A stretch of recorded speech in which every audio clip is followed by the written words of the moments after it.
আসসালামু আলাইকুম। আমি মোহাম্মদ আমিরুল ইসলাম, জেলা নাটোর, থানা বড়াইগ্রাম, গ্রাম তালশো, কুন্ডুপাড়া। তো এগুলো হচ্ছে লতিরাজ কচু। লতিরাজ কচু বিষয়ে কিছু আলোচনা করব।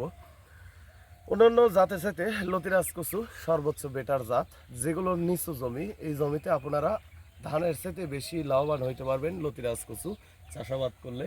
এখানে 10 বিঘার প্রজেক্ট, এই প্রজেক্টে আপনার সম্পূর্ণই লতিরাজ এক, অর্থাৎ নাটোরের এক অথবা যশোরের একই কচু।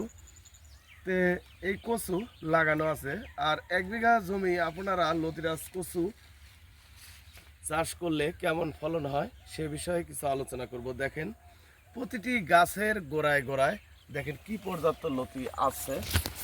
এই গাছে কিন্তু দীর্ঘ গরমের সময় 2 মাস আমরা লতি বিক্রি করেছি। এখন শীত পড়ে গেছে, লতির সংখ্যাটা কম দেখা যাচ্ছে, মানে নিচের লতিটা আমরা পুরো বিক্রি করে দিচ্ছি। আর এই কচুটা রোপণ করার নিয়ম, লাইনে 1 হাত পর পর, এক লাইন থেকে আর এক লাইন 1.5 হাত পর পর এই কচু রোপণ করার নিয়ম। অর্থাৎ প্রতি শতাংশে 130 পিস করে চারা রোপণ করতে হবে। আর বিঘা অর্থাৎ 33 শতাংশে 4200 পিস আমরা কচুর চারা রোপণ করতে পারবো। আর এই কচুর লতি হয় দীর্ঘ 8 মাস। লতি শেষে আবার কচুটাও আপনারা বিক্রি করে দিতে পারবেন।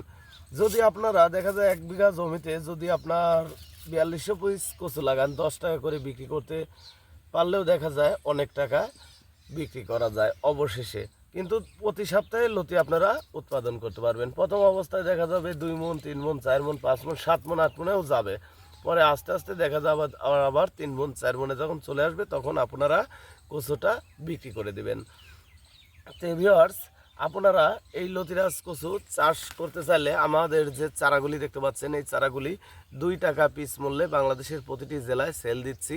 আপনারা যদি চারা সংরক্ষণ করতে চান অবশ্যই স্ক্রিনে দেওয়া নাম্বারে যোগাযোগ করবেন। ভালো থাকবেন, সুস্থ থাকবেন। আসসালামু আলাইকুম।